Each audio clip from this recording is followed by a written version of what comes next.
أزو سلام تنبتحكم زخبركم تعزبتي كما يتوعلون نلو محاموس حاموش جنبوت فرق معلتن فرقان سدالو زينا ومسنادو احنا لكم قريبنا لنا كسافة سامين نمكتالكم بخبر زعدم يرمياس قبر اللوليه فلما أرستاتو تمالي بستقبر مرمراتات حانت زيغا كاب زوبادو بكورنا فيروس ملكافات رقاقيتو أب زوبا ماكلنا محدرتين وسان زوباتاتن أكاي تسراحن سلطانا سرعات حبريتات وايبو نبرتي من محدار كاب عد نفاس حامد ماين نايم عقان بوفراتات يكايدو لو أب نيجيريا تمزابلتي نام بقول أرتاتهم من ملاز أرتات كايد وانا صحفي حبرات هاجرات تسويعو قدام مينستر دسيتا سولومون هاجرو حدقا ورار أنتلالي واكام زلو قليتو جرمن أب مالي كتكايدو نتسنحت وتهدراو تلوغتات كتكوارتو مخانا أفليتا حبريتا كاب مينستر تعنا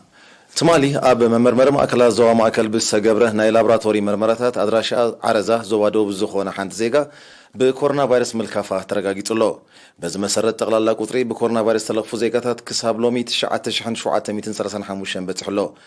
تشعة شو دشة 200 هذن كابزيو محاوي مستفانو 200 بمستفلي وحنت دمه أب هوسبيتال تعقبا زد اللي كنز جبر اللازل اليوم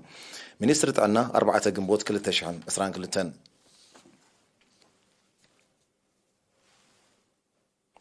من محضر زوا ماكل 4 محضرتين وسان زوباتات هكاي تسرحن حلفتي أنافرن أهرتاتن أب مسرتاو تمرتي تكنولوجين سرعة حبريتان زتكوره ناي حدا ورح سلطنا وديبو بحموشة جنبوت أب سخايدس نسرعة ممراتها حلافي كفل ستاسيكسن سرعة جغرافيا حبريتان زوا ماكل أتو تدروس تغلاب زسمعو قال اتسلطنا فلتاتن بقعتن نايتهم ننوح عمتات أب سرعة صنحو حلفتي بمبرخ أدمع قلوتات نمر غاز زعلما كم زغنا قليتو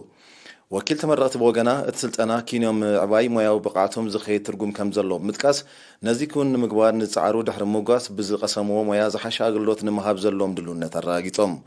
اما حدار زوا ماكل اتو فساي حيله اب ذهابو مزازم قال نسلطنت يوحنا دحر مبال اتستوها بسلطنا ببدرجو قصالنت كلون سلطنتي بسرح كما عبلون مخيرو سلطنت نيرينا أب ذهبوا حبريتان أقدسنت نايت تمرتي أبعلتها ونتفتاتهم بمتكاس ها حليفو زرا حطرتاتن تساقماتن أبزا حطر وان فتح نمداي بعتوب كسرح تلابيوم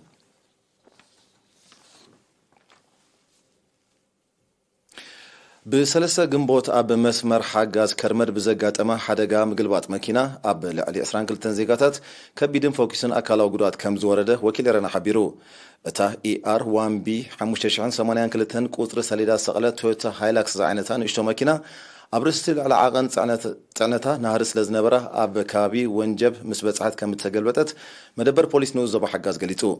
بس كبابي ساعات حدا قطر زقات أما حدقا كاب تقلال لأسران كلتن تسافرتي بخبي تستهاسي شوعته ناب هوسبيتال كرن ناي عطمس برتزقوان فهم سلسة دما نابو تهدراوي هوسبيتال جلاس كم تلاكو زترفو 10 تغلطقا أب كوما هوسبيتال حقازن مدبر تعنا كرمدن زدلك نكن كم تجبر لهم اتزبط حنا حبريت أبليتو كابت حدقا نسكلا بهوز ترفو تسافرتن مرحمة كنان نيرينا بزهاب وحبريتا اتقند تنكي ابتي زيتو طح مسمر لعلى عقن سعينكا بنهار مقعاز كم زغنا متكاس هزبن سمويات عنا نزقبر لهم قلتو فرديتن دقفنا مسجنهم حلافي مدبر جبن مدبر بوليس نوزبا حقاز كوربورار سمون ولد مريم نيرينا بزهاب وحبريتا مرحمة كنان ممرح فقار زي بلو مخانون اكل نايت تنك خم زغنا متكاس تمسسال حدقاتات نمقتا ابتكابي اقلوت هزبا مقعاز حارات كمدب تلابيو أب نوزبا حجاز أب مسمر حجاز عشرة شبق أداري عدو عمرن قال كابتات قاش واركان زنك أساسا بركز بلنا أشتو مكاين هزبي أب ملاس أب رأسي موفارن لعلى عاقن جنزب كخفلان كبي نبرت كزعنان كمزر آيا زحبر وهاب تريتو نتزين مفواس أقلوت حارات كتمدب تمحتينهم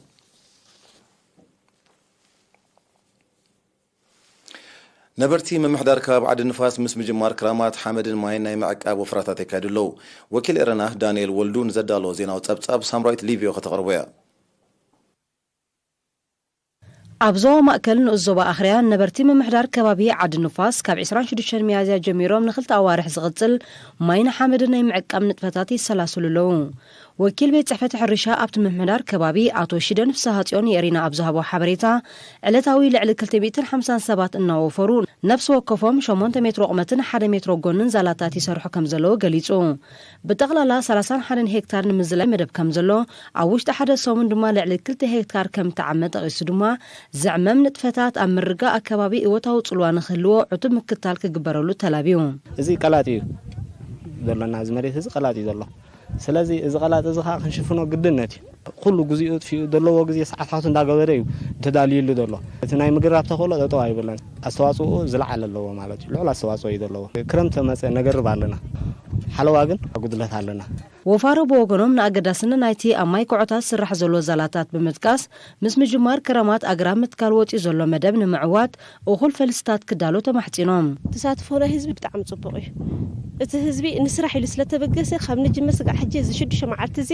ድጸፈፈን ድጸበቕን ስራሕ ይሰርሕ ደሎ ተበግሶ ደሎ ህዝቢ እዩ ድሰርሕ ህዝቢ እዩ ሰሪሕ ደድምዕ ህዝቢ ይደለና ሓያለይ መንገድና ተጓዒዝና ንመጽእ ግን ተበግሶ ስለ ዘለዎ ክሰርሕ ስለ ዝበለ ድሓር ልምዓት ስለ ድኾነ ልምዓት ክነልምዕ ኢሉ ካብታ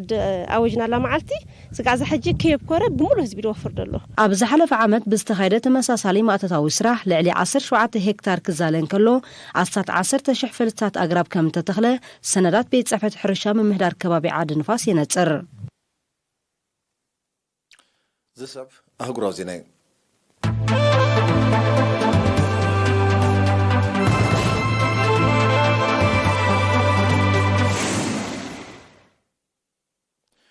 ኣብ ሰሜናዊ ናይጄርያ ዘሎ ጸጥታዊ ስጋት ብዝጠንቁ ብውድብ ሕብረት ሃገራት ኣብ ዝቆመ ግዝያዊ ማዓስከራት ተዓቕቦም ዝርከቡ ሚልዮናት ሰባት ናብ መበቆል ዓርታቶም ንምምላሶም ጻዕርታት ክካየድ ዋና ጸሓፊ ሕብረት ሃገራት አንቶኒዮ ጉተረሽ ጸዊዑ ሚስተር ጉተረሽ ነዚ ጻዕዊት ዘቕረበ ብ4 ግንቦት ኣብ ናይጄርያ ዑደት ብምክያድ ምስ ፕሬዚደንት ሙሐመዱ ቡሃሪን ካልኦት ላዕሎ ሰብ መዝን ናይቲ ሃገር ኣብ ዘካየዶ ዘተዩ ሚስተር ጉተረሽ እቶም ብሰንኪ ሽበራዊ መጥቃዕታት ኣብ ሞንጎ ቦኮ ሓራምን ሰራዊት መንግስትን ዝካየድ ግጭት ከምኡውን መባድልቲ ንምሕታትን ከብቲ ብምዝማትን ዝካየድ መጥቃዕታት ኣደዳ ምዝባልን ስደትን ዝኾኑ ሰላማውያን ሰባት ብድሌቶም ናብ መበቆል ዓርታቶም ከም ዝምለሱ ምርጋጽ ከም ዘድልዩ ሓቢሩ እንተኾነ ግን ሰብ መዚ ናይጄርያ ናብ ዓዶም ዝምለሱ ተመዛበልቲ ሎጂስቲካውን ፊናንሳውን ደገፍን ጸጥታዊ ውሕስነትን ከም ዝግበርሎም ብምግላጽ ኣብቲ ማዓስከራ ዝነጥፉ ዘይመንግስታውያን ትካላት ብስም ተመዛበልቲ ዝረኽብዎ ረብሓታት ብምጉዳሉ ነቲ መስራሕ ኣብ ምጽላም ተዋፊረን ከም ዝርከባ ይወቕሱለው ቀዳማይ ሚኒስተር ደሴታ ሶሎሞን ብ3 ግንቦት ንባይቶ ሃገሩ ኣብ ዝሃቦ መግለጺ ሓደጋ ወራር አንጸላሊዎም ከም ዘሎ ገሊጹ ቀዳማይ ሚኒስተር መነሰህ ሶጋረቭ ኣብ መደሪው ኣብ ልዕሊ ሃገሩ ከቢድ ጸጥታዊ ስጋት የንጠጢ ከም ዘሎ ዝእምት መግለጺ ይሁ እቲ ስጋት ካብ መን ዝነቐለ ምዃኑ ዝሃቦ ሓበሬታ እኳ እንተዘየለ ደሴታ ሰሎሞን ኣብ ዝሓለፈ ወርሒ ሚያዝያ ምስ ቻይና ድሕሪ ዝኸተመቶ ጸጥታውን ቁጠባውን ውዕል ካብ ሃገራት ምዕራብ ብሓፈሻ ካብ ኣውስትራልያ ድማ ብፍላይ ከቢድ ተቃውሞ ከም ዝገጠማ ይዝከር ነቲ ኣብ ሞንጎ ደሴታ ሰሎሞንን ቻይናን ዝተኸተመ ስምዕ ዘነጽር ወግዓዊ ሓበሬታ እኳ እንተዘየለ ቀዳማይ ሚኒስተር ማነሰህ ሶጋረቭ ግን በቲ ስምዕ መሰረት ቻይና ወታደራዊ ማዓስከር ክድኩን ከም ዘይኮነት ረብሓታትን ተካይዱ ንጥፈታትን ንምሕላው ግን ኣባላት ፖሊስ ከም ተዋፍር ገሊጹ እቲ ቀዳማይ ሚኒስተር ምስ ኣውስትራልያን ካልኦት ሃገራትን ዝተበጽሐ ስምዕ ኣብ ሙሓት ጸጥታ ሃገር ኣኻሊ ከም ዘይኮነ ያነጺሩ ኣውስትራልያ ትርከበን ሃገራት ምዕራብ ብሓፈሻ ንገዛእ ርእሰን ዝተፈላለዩ ልፍንትን ጸጥታዊ ውዕላትን ምስ መሻርክቲ ዝብለአን ሃገራት እናመስረታ ነዚ ኣብ መንጎ ደሴታ ሶሎሞንን ቻይናን ዝተኸተመ ጸጥታውን ቁጠባውን ስምዕ ክቃወሞ ምርኣይ ንዝኽተሎ ድርብ መለክዕታት ዘነጽር ምዃኖም ተንተንቲ ህልው ኩነታት ዝሕብሩ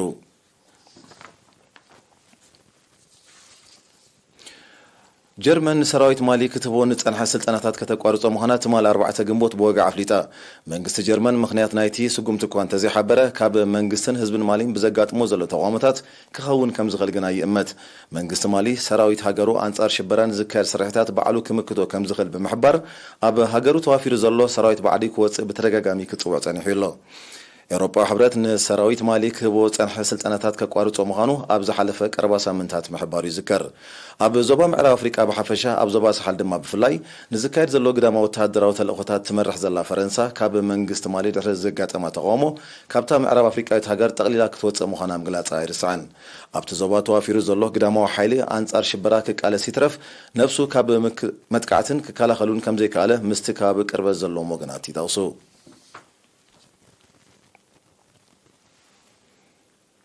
ኣብ 2021 ብደረጃ ዓለም እኹል መግቢ ናይ ዘይረኸቡ ሰባት ቁጥሪ ምስ ናይ 2020 ክነፃፀር እንከሎ ብ40% ከም ዝወሰኸ ውድብ ሕብራት ሃገራት ኣፍሊጡ ፀጥታው ዘይምርግጋእ ክሊማዊ ምዝባልን ለበዳ ኮሮና ቫይረስን ገለ ካብቶም ጠንቅታት ምዃኖም እቲ ውድብ ኣብ ፀብፃቡ ጠቂሱ እዚ ከምዚ ኢሉ እንከሎ እቶም ጠንቅታት ገና ስለ ዘይተወገዱ እቲ ኣሃዝ ኣብዚ ዓመት እዚ መሊሱ ከይዛይድ ስጋት ሓያል ወገናት ኮይኑ ኣሎ እቲ ተሪኦ ፀጥታውን ወታደራውን ቅልውላው ኣብ ዘለዎን ሃገራት ሕልፊ ካልኦት ገዲዱ ከም ዘሎ ይጥቀስ መንግስቲ ቱርኪ ኣብ ሃገሩ ክነብሩ ካብ ፀንሑ ኣስታት 4 ሚልዮን ሶርያውያን ስደተኛታት ነቶም ኣስታት 1 ሚልዮን ናብ ዓዶም ክመልሶም ምዃኑ ኣፍሊጡ እቶም ስደተኛታት ብደገፍ ቱርኪ ኣብ ሰሜናዊ ሸነኽ ሶርያ ኣብ ሰደኮነ ሰፈራታት ክቕመጡ ምዃኖም ዝገለጸ ፕሬዚደንት ጣይብ ኤርዶጋን ሃገሩ መሰረታዊ ጠለባቶም ከም ተማልኣሎም ኣረዲዩ ቱርኪ 3.7 ሚልዮን ሶርያውያን ስደተኛታት ዓቕባ ከም ዘላ ዝፍለጥ ኮይኑ እዚ ናይ ምምላስ መደብ በብግዚኡ ክቕፅል ከም ዝኽእል ኣሚታላ ካብ 2011 ኣብ ሶርያ ተኸሲቱ ብዘሎ ግዳማዊ ምትእታው ዝጠንቁ ፀጥታዊ ቅልውላው ኣስታት ፍርቂ ሚልዮን ሰባት ከም ተቐትሉን ልዕሊ ፍርቂ ካብ ህዝቢ ናይቲ ሃገር ኣብ ውሽጢ ዓዱን ካልኦት ሃገራትን ከም ተመዛበለ ፀብጻባት የረዱ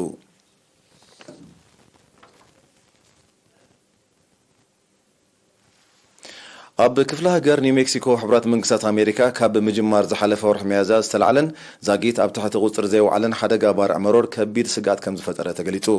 እዚ ዝተቐልሐ ትማሊ 4 ግንቦት ኣብቲ ከባቢ ብዝተኸስተ ብርቱዕን ደረቕን ንፋስ ኣብ ባርዕ ብልዑል ፍጥነት ናብ ሰፊሕ ከባቢታት ብምልሓሙ ልዕሊ 10,000 ህዝቢ ድሕሪ ምምዝባል እዩ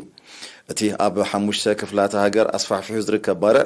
ዛጊት ልዕሊ 112,000 ሄክታር ከም ዝሃመኸ ፀብጻባት ይጠቕሱ ተኸሲቱ ዘሎ ብርቱዕን ደረቕን ንፋስ ንዝመጽእ መዓልታት ክቕፅል ከም ዝኽእል ዝእምት ትንቢት ኩነታት ኣየር ስለ ዘሎ መጠን ዝወርድ ዕንወት ክዛይድ ከም ዝኽእል እዮም ሰመዚ ሲቪላዊ ድሕነት ዝገልጹ ዘለው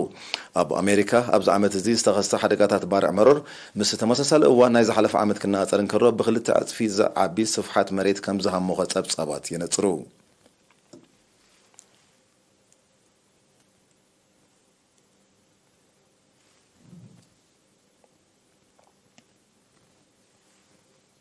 ዜና ንምዛም ኣርእስታቱ ከዘኽረኩም ትማሊ ብዝተገብረ ምርመራታት ሓንቲ ዜጋ ካብ ዞባ ደቡብ ብኮሮና ቫይረስ ምልካፋ ተረጋጊጹ ኣብ ዞባ ማእከል ንኣማሕደርቲ ንኡሳን ዞባታትን ኣካየድቲ ስራሕን ስልጠና ስርዓት ሓበሬታ ተዋሂቡ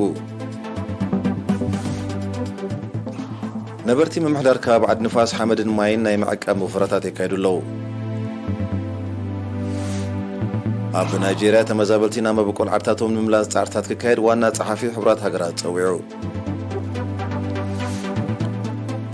ቀዳማይ ሚኒስተር ደሴታት ሶሎሞን ሃገሩ ሓደጋ ወራር ኣንጸላሊዋ ከም ዘሎ ገሊጹ